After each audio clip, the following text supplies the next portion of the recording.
It's really nice to see some friends, colleagues and friends for many years. Usually I would say it gives me great pleasure to present to you. But what I can say today is that I'm very sad that I'm to present to you the research title, Quality of Life, an emotional well-being for families of children with severe developmental disabilities during wartime. The study is a study that is conducted by Drs. Yael Karmi-Wiesel, Dr. Sagit Lev, and Dr. Nomi Vroblo. We're working as very close partners. They're from the School of Social Work at Bar-Ilan University. And myself from Beit Shapiro. Some of you have been to Beit Shapiro, but I will just share with you that Beit Shapiro is an NGO, Israel's pioneering leader and innovation in the field of disabilities, developing and providing life-changing services and exporting best practices for a more inclusive society around the globe. Beit Shapiro's model is practice, research, policy, and training. We have two centers, one in Ra'anana, north of Tel Aviv, and one in Kalansoa, which is an Arab Muslim central city.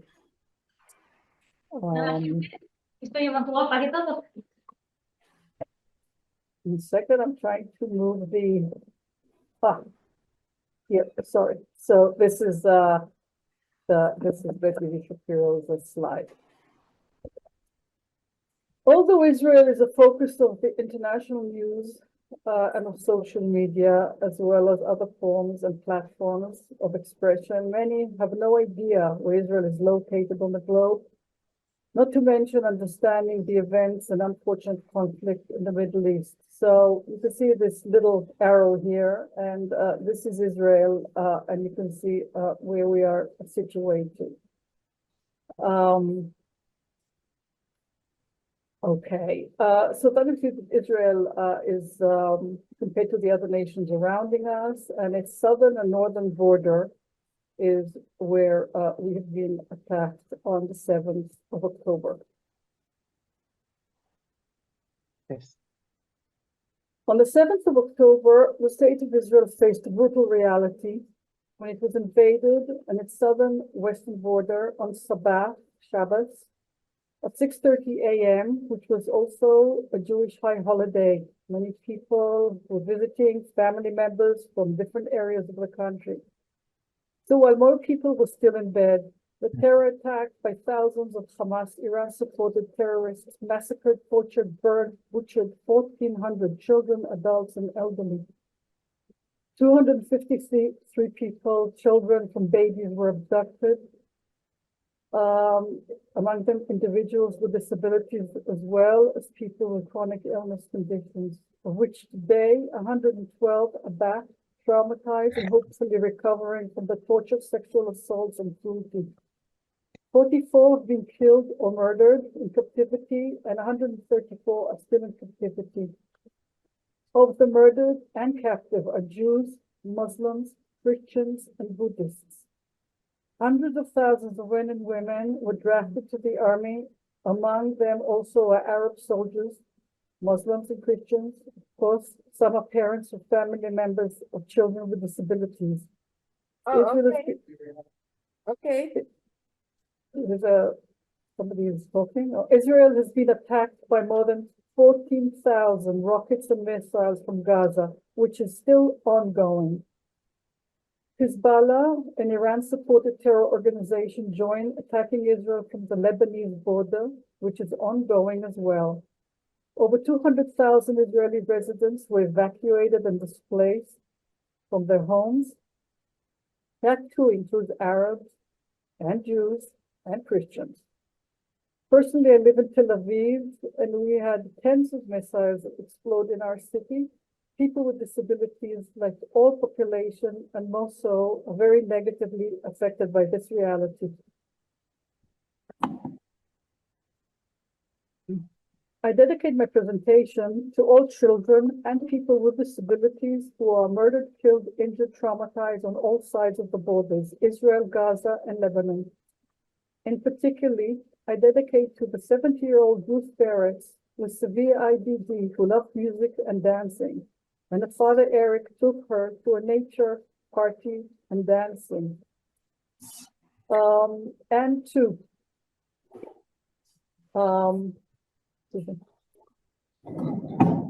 Noya Dan, a 12-year-old girl with autism who was murdered with her grandmother in bed. And finally, Tariq Kipnis, who last Saturday was supposed to celebrate his 66th birthday. He was murdered with his wife and with Paul, his Filipino caregiver. I knew Tariq. Okay, so the research objective, I'm sorry, Ivan, can you mute? I have this noise that is somebody has an open yes, mic. Could you please all mute your volumes? Okay. Our research objective was to examine the quality of life and the emotional well-being of parents of children with disabilities during the war, and to learn about the needs, challenges, personal, family, and community resources during wartime. To our knowledge, no study of this sort was conducted in the area of disability during wartime. What does the literature say? Not much. Disasters are defined in research literature as significant negative events resulting from human or natural activity, nature activity, which pose a threat to human life, disrupt normal life patterns, disturb social order, and result in loss of regular resources and support systems. The main types of disaster are natural disasters such as storms, wildfires, earthquakes, global-scale pandemics, and man-made disasters, including the situation of terror and war. War is a disaster that threatens human life, disrupts daily routines, breaks down social order, causes loss of resources and support systems. It leads to fear, uncertainty, lack of control, depression, anxiety, widespread psychological distress, and potential long-term consequences. For people with disabilities, regression in legislation has been observed and in policy achievement, which has exacerbated discrimination and exclusion, increased negative attitudes towards disability as well as over-reliance on institutional care, reduced activity and autonomy for individuals with disabilities. Children with disabilities and their parents are more vulnerable to disasters. Families often have limited awareness and preparedness for disasters. There are increased challenges in accessing essential services during emergencies. Limited and inadequate resources are allocated to their evacuation, protection, and rehabilitation after the disaster. As a result, there is exacerbation of health development and psychological problems for long term. Article 11 of the UN Convention on the Rights of Persons with Disabilities specifically addresses the vulnerability of persons with disabilities in times of war and humanitarian emergencies. The article requires states parties to the convention to take specific measures to protect persons with disabilities in these times.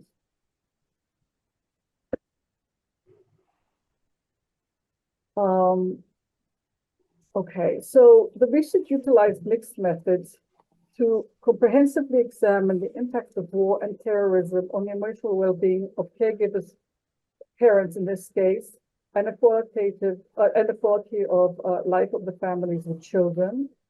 These were children from birth, few months, up to 21 years old with disabilities. We use the criteria where they're recognized by our Social Security, what's called the 100% disability criteria. And what I'm going to present is preliminary findings only of the quantitative analysis findings. And I have to say we have a lot of information, and certainly the qualitative aspect is very, very rich, and we give a lot of important information. The questionnaires were distributed to service organizations, social network, through acquaintances, professionals, parent groups, mailing lists, and it sort of snowballed methods for forwarding the questionnaire link. And of course, you can imagine that while it was sort of the period of the beginning of the war, it was very, very difficult. And of course, most of them were not available or even interested in answering anything. The parents who participated responded to an online questionnaire using an anonymous link, and the questionnaire were distributed in Hebrew and in Arabic.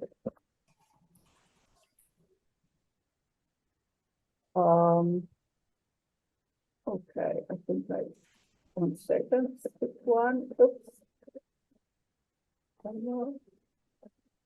I have to go to the, okay, so the instruments we used were the mental health inventory short form, it's a questionnaire which consists of 5 items. The second questionnaire is a family quality of life survey, which I'm sure most of you know, and Ivan and I were among its writers in 2008 and 2006. It examines 9 key domains: health, economics, family relationships, support from others, support from disability services, values, education and career preparation, leisure, and community relationships. And it's measured on a 6-point scale, 6 domains. For this study, the questionnaire was shortened, and all the domains were examined in 2 dimensions: the importance of each domain and the degree of its attainment. Both the mental health index and the family quality of life address 2 points in time. We asked them before the 7th of October, the terror attack, and after. So in a way, it's a pre-war and during the war periods.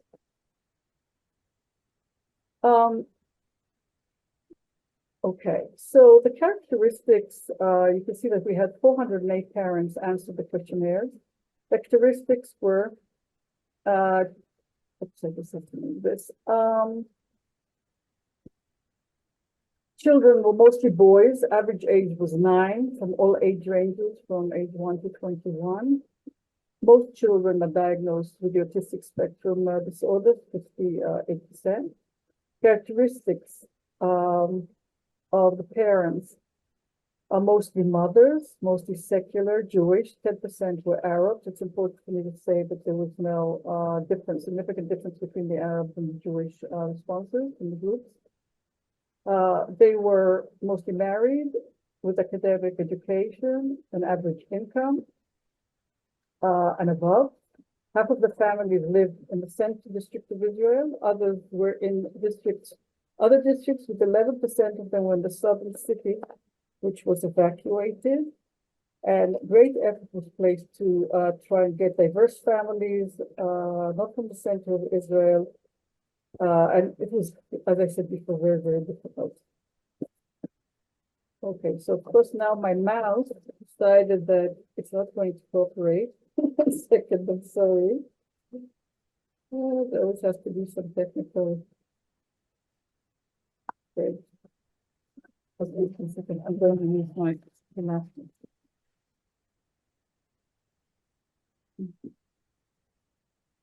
Okay. Page down.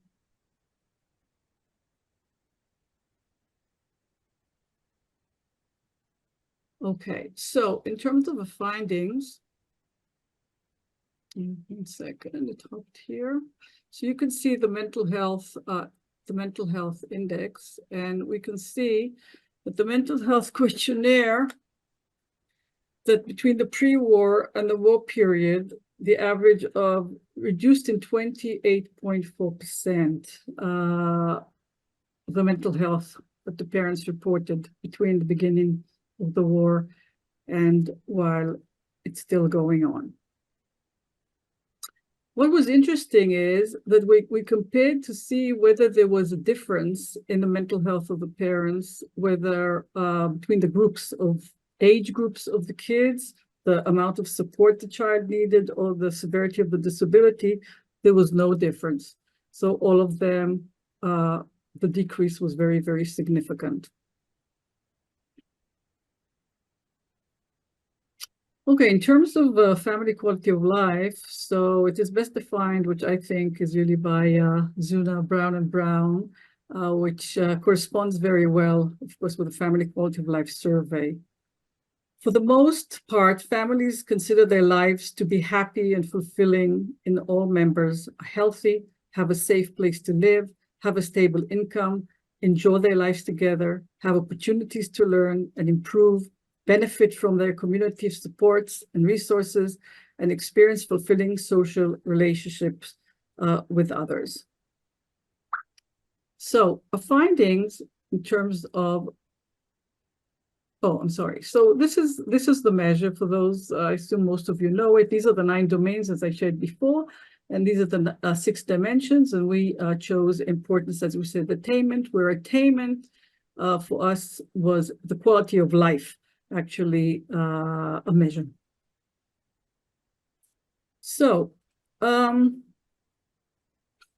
as you can see, all domains of quality of life very significantly decreased when we compare before and after the war began.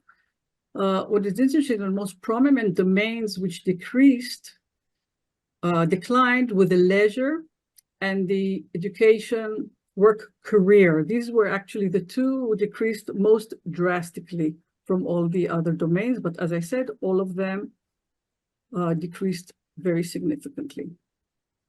And now I'm going to present to you something that we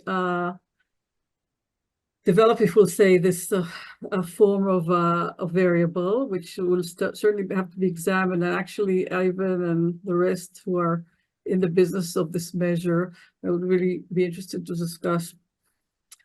In the current study, a variable called the family quality of life, GAP, we called it, was developed that refers to the disparity between the importance and the attainment dimensions for each domain. It's a disparity between the parent perception of the importance of each domain and the parent's perception of its attainment. The family quality of life gap variable is calculated at 2 points in time. Okay, you can see here the time before the war and the time past the war. So the pink here is a disparity between the 2 dimensions, attainment and importance, before the war. Here, the disparity is between the 2 dimensions while the war is going on. And we're looking at the gap between these 2 disparities, which we called it the gap. So it's a variable that is calculated at 2 points of time. Out of the 8 domains, as you can see, all of them were significant, except the values, which is very interesting, and this will be very important to think of what this means. So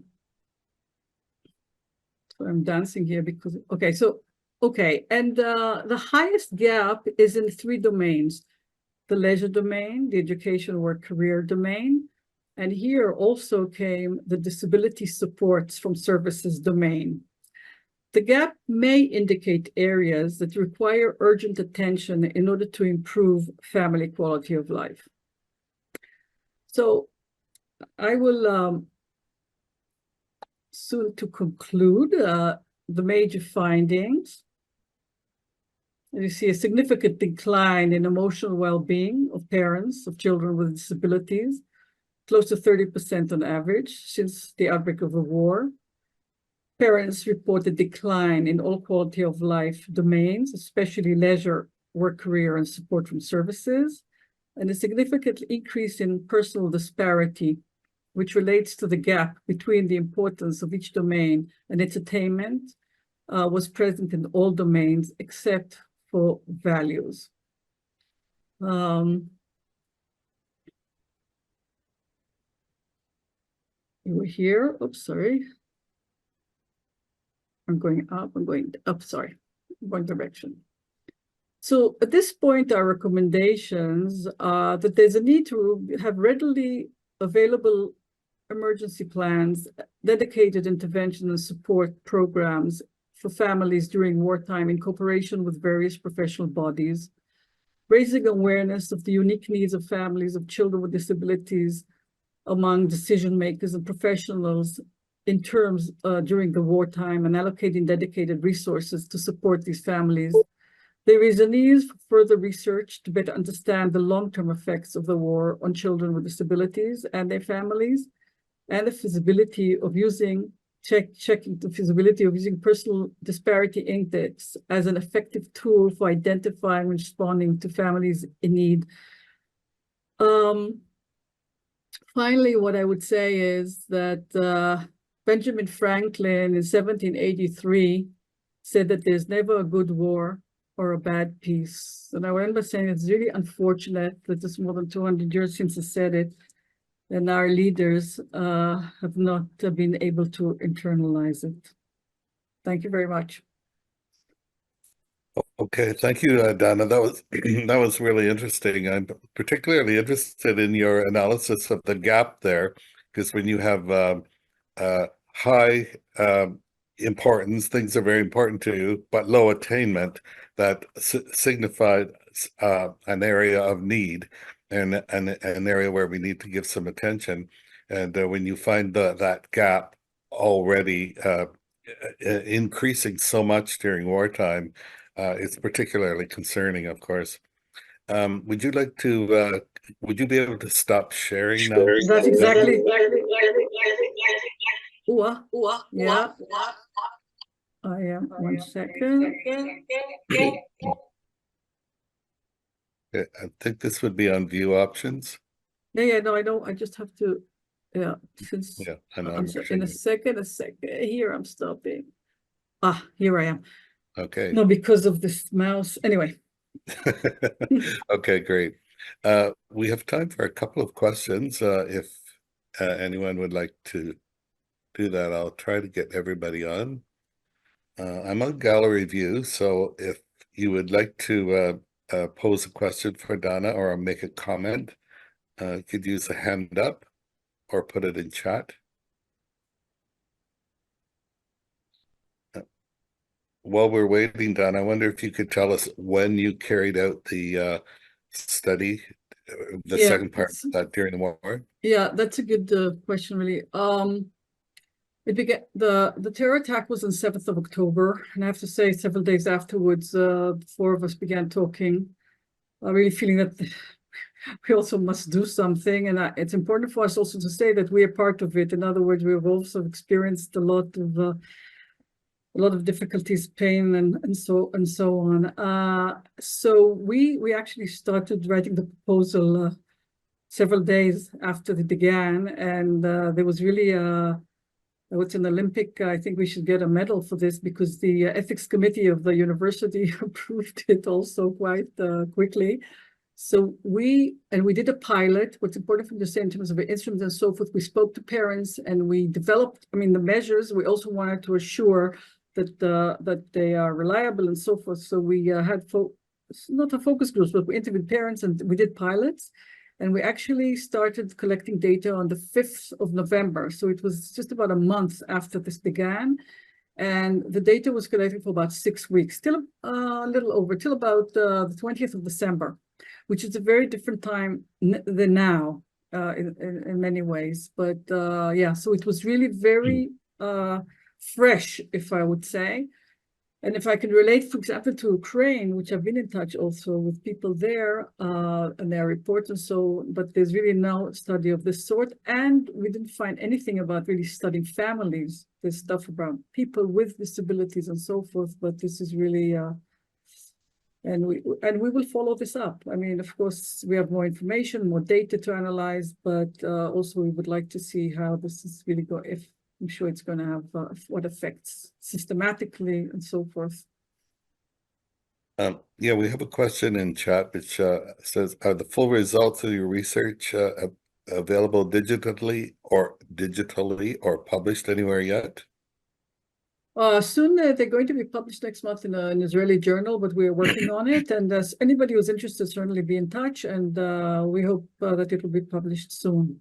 Yes, and also any other information, we would, certainly the presentation, and I would be happy to share. All of us would be. Okay, thanks. This is just one little thing. We have about 1 minute left. I wonder if you would be able to give us an example of how this affects one family that you know? Well, we first of all, at Izzy Shapiro, we immediately went into emergency state. We'll say, as I said, many of the families were evacuated from the south. Some have experienced the very direct implications, whether losing family members or viewing and seeing horrible things and so forth. And so they were evacuated up to the center of Israel, as well as we had families from the north who evacuated. By the way, the Israeli north part of Israel, about 80% people, 80,000 people evacuated because we are being attacked constantly from Lebanon. And they approached us. We did really quite a campaign of being available for families and children with disabilities for all services. And many came for emotional, psychological support. Also, families who have children with disabilities or people with disabilities themselves. A lot of the services, of course, they couldn't get in terms of the allied health professionals, children who needed physical therapy, occupational therapy, etc. So, and of course, it's under different circumstances. I mean, in some ways, we call it a collective trauma, in a sense that we've all experienced in different intensities. So the families also, when they were evacuated, they evacuated to, let's say, hotel rooms. So their kids with disabilities or without disabilities, 4 or 5 members of family in a hotel room for a long period of time. So there are a lot of, there's a lot that is involved that, as you say, you don't think of until you're in that situation. And this is definitely something that we are going to address. And I want to say that in our situation, certainly, we really hope that this is going to end soon for all of us. And we hope that it'll never happen again. But the fact that the people with disabilities, especially children, are transparent, because in the priority list of emergencies and addressing, I don't think it's only war necessarily, but they disappear. And one of our roles with this research also, and certainly our organization and the people at the university, is to have a strong voice and data, which is very important. Mm-hmm. Thanks. There's an interesting question in the chat. It refers to the decline in quality of life. We would expect under the circumstances that such a decline in quality of life would occur for all people. Right. So the question is, did you find that it's, or do you have a sense that it's more for people with disabilities, or would it parallel the general decline in quality of life? That's a very good question. And I can say that one of the things that we say today is we wish we did it also with, we did some form of a comparative study. So there are studies that are being done. It focuses on the same, necessarily the same measures and so forth. And of course, their quality of life is, for everybody, has decreased. So I can't answer this, but I think we will be able, with data that is collected otherwise. We can say that it's more complicated, definitely, because we know that there are many situations with the children with disabilities that other families did not, whether it's accessibility, whether it's, as I said, services that they needed, with the fact that the education system was shut down, but for people in special ed, it's more of a complication and so forth. So, I don't want to say that the next war will do a comparative study, because we don't want to have one, but some humor. But anyway, but yeah, so, but there are studies that are being done, generally speaking. So I'm sure we'll be able to induce some information. Yes. Okay. Thank you, Donna.